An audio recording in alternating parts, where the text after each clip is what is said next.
I've known you for a long time, Ken, and obviously you've done a great job here in Detroit as the general manager.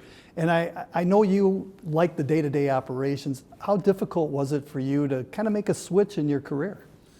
It was easy, Ken, because part of my job as the general manager, which when I negotiate contracts, when I talk to the coach, when I talk to players, it's about the crest. It's about the team. And it's about taking a lesser role. It's about learning to play defense. It's about going to the American League to learn to come to the National League. It's about taking a few less dollars to leave some other money on the table, whether it was in a cap world or before. It was about sacrifice, so for the good of the organization.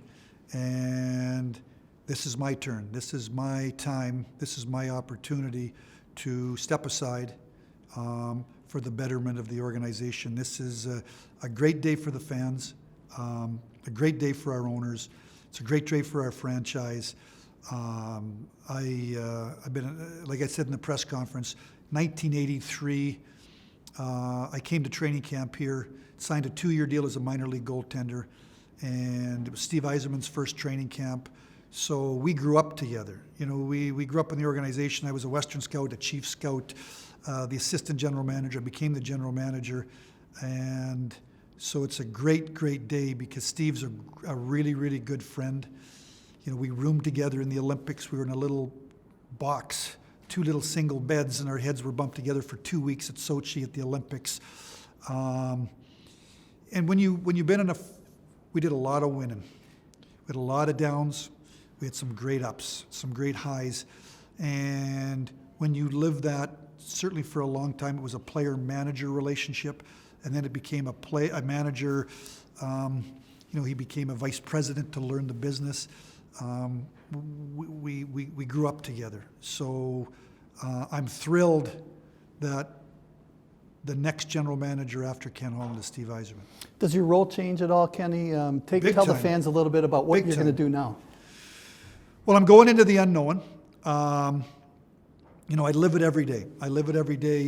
And I'll give you in 1985, I was the Western Amateur Scout. My responsibility was, Western Canada, put the list together. In 1989, I became the Chief Amateur Scout, and I oversaw all the scouts and where they went, and we put the list together. In 1994, I was the assistant general manager, ran the farm team, negotiated entry-level contracts, put together the farm team, and at the same time ran the draft. In 1997, I became the general manager and hired everybody, and everybody reported to me.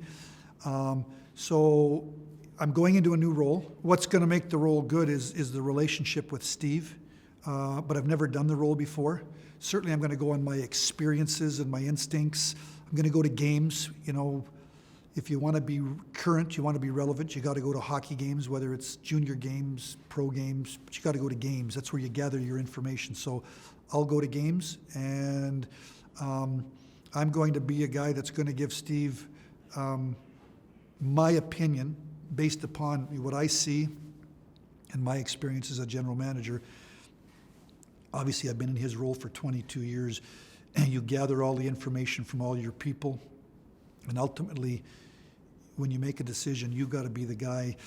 It's easy when you've got something and you've got 10 people in the room and 10 people say to do it, and 0 say, well, we're all going to go in that direction. Maybe I'm the one guy and you have that debate, but that doesn't happen very often. Most times when we come to make a decision, whether it's at the entry draft, whether it's through a trade, whether it's through the decisions that we make, there's lots of different directions that you can go, and you hear everybody's opinion, and then you make a decision. That's what the general manager does. That's what I do. I'm going to be one of those voices that voices my opinion, that advises him.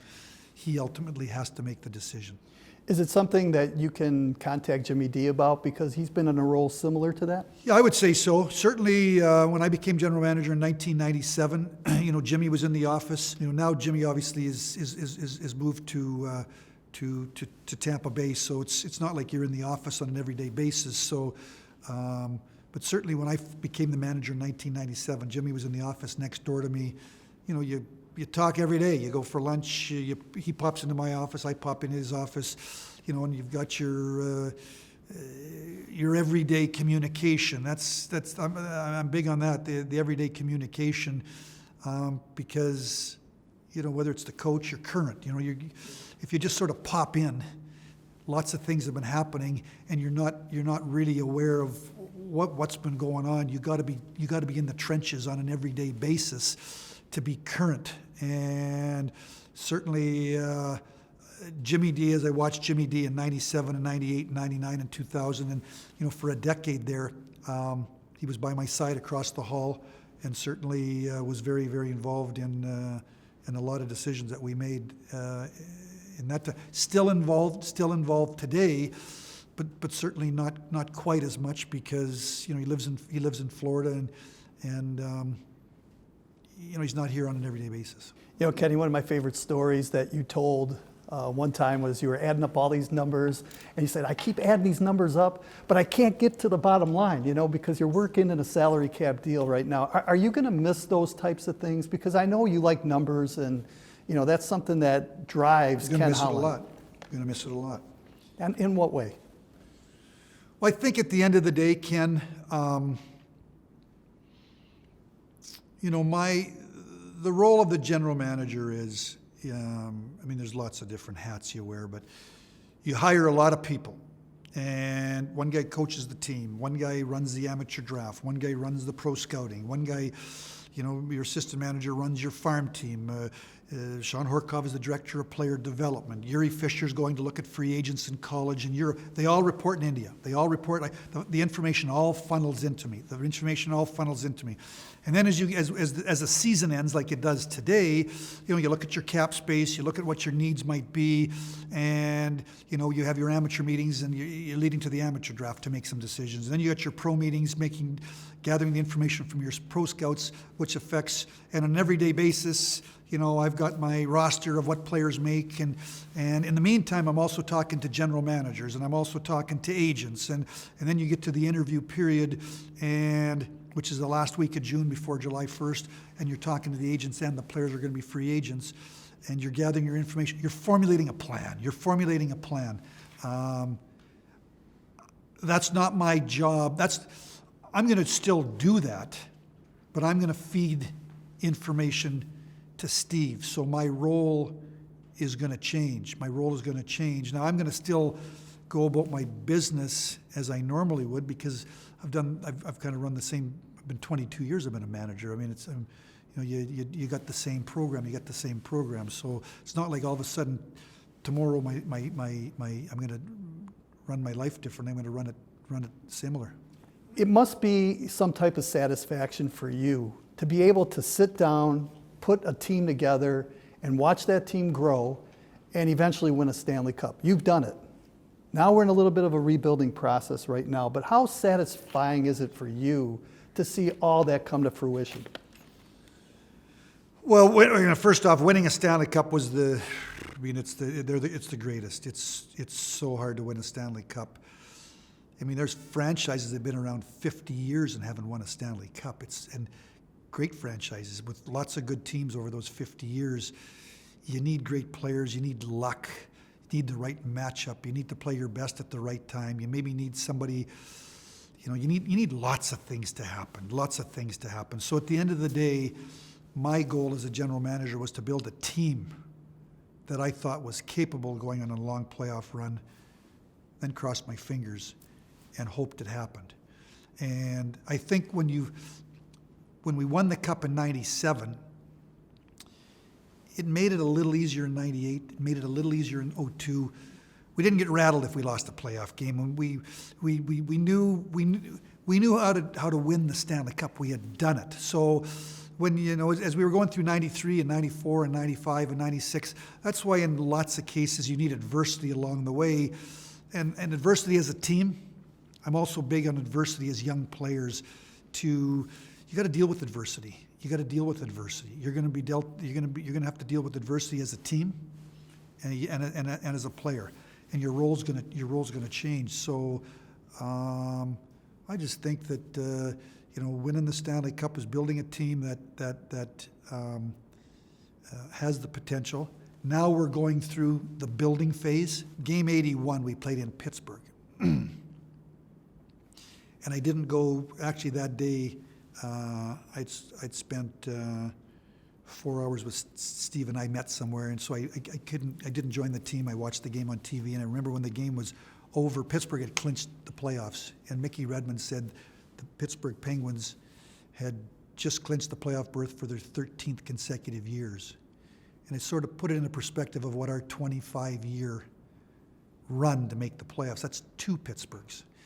And we're paying the price. We're paying the price for 25 years in the playoffs. We have lots of good young pieces. As Steve talked about there, you got to have patience, and I'm hoping the fans are going to have patience with Steve. You don't come into this league with magic wands and wave magic wands at things and things happen. You got to build, and along the way, some of the draft picks might not be as good as you think. Some are going to be better than you think. And then sometimes you got a good team, and you look at this year with the team that won 62 games getting swept in the first round. Calgary, the first seed in the West, is down 3-1. And if Calgary would lose that series, it'd be the first time in the history of the NHL, I think, that the number 1 seeds in the East and the West have both been eliminated in the first round of the playoffs. I'm speaking to parity. The parity in the National Hockey League is better than it's ever been, and there's going to be more parity in 1920 than there was in 1819. And there's going to be more parity in 2021 than there was in 1920. Why? Because of the talent pool, because of the people building the teams, because of the coaching, because of everything, the salary cap. So at the end of the day, we got to build a team here that can get in the playoffs, and it doesn't matter what your seed is, and then go on a run. But I believe that the Red Wings are going in the right direction. It's time for new leadership. We've won 1 playoff round in the last. We won the Cup in 08. 09 we lost in the finals. 010 we went to the second round after beating Phoenix. 011 went to the second round after beating Phoenix. I think we lost to San Jose both years. Since 011 we've won 1 playoff round since 2011. Bar set way higher than that. And I'm disappointed that we couldn't have, we had some chances there. We were up 3-1 in Chicago, we're up 3-2 on Tampa Bay. And if we could have had more playoff success, certainly we got the greatest fans in the world, and we needed to give them a better product. And the timing is right today for a change at the top. And again, like I said earlier, I'm happy that, when you look at the list of general managers, I look back 20 years from now, it's going to go Ken Holland, Steve Yzerman. I've got the utmost respect for Steve. Steve joined you after his playing career, and he teamed up with you for a few years, and 4 of them, and you taught him the business, I would imagine. You showed him everything. How have you seen Steve Yzerman grow from that point to where he is today? Well, he's grown a ton. It's about experience. And I would say to you, when Steve joined us in 2006, first thing I look for is passion. He's got the passion for the game and the work ethic and the attention to detail. And then he spends 4 years with us. And I guess my philosophy, one of the things that I've been proud of is the Jim Nill's a manager in Dallas, and that I hired a young, Mike Babcock was the coach in Anaheim, but he came here and for 10 years, and I been able to give that same opportunity to Jeff Blashill and the growth of Ryan Martin. So Steve Yzerman's the same thing. I don't know that I teach anybody. I just bring you into my inner circle. I brought Steve into my inner circle from 2006 until 2010. He sat in every meeting.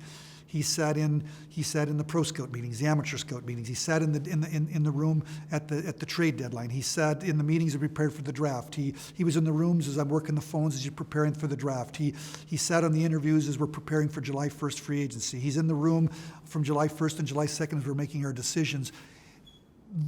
Those experiences prepared him for the day that he became the general manager of Tampa Bay, and whether he wanted to operate like I operated, or he saw the way I operate and he said, I'm going to take some of the way Ken operates, but I'll do some of these other situations differently, he'd have to tell you that.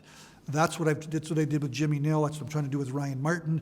I try to bring people into my inner circle. That's what I did for Steve Yzerman. And then Steve left here in 2010 after having 4 years. And then I also would say for Steve, the experience of being the general manager of Team Canada, general manager of the Olympic team, talking to agents, talking to other people in the industry, building relationships, prepared him to go to Tampa, and then 9 years later, he's built the best team in hockey, and we're fortunate that we're getting him at a great time in his career. Ken, all the best. Thanks a lot for taking your time with us. Thanks, Ken.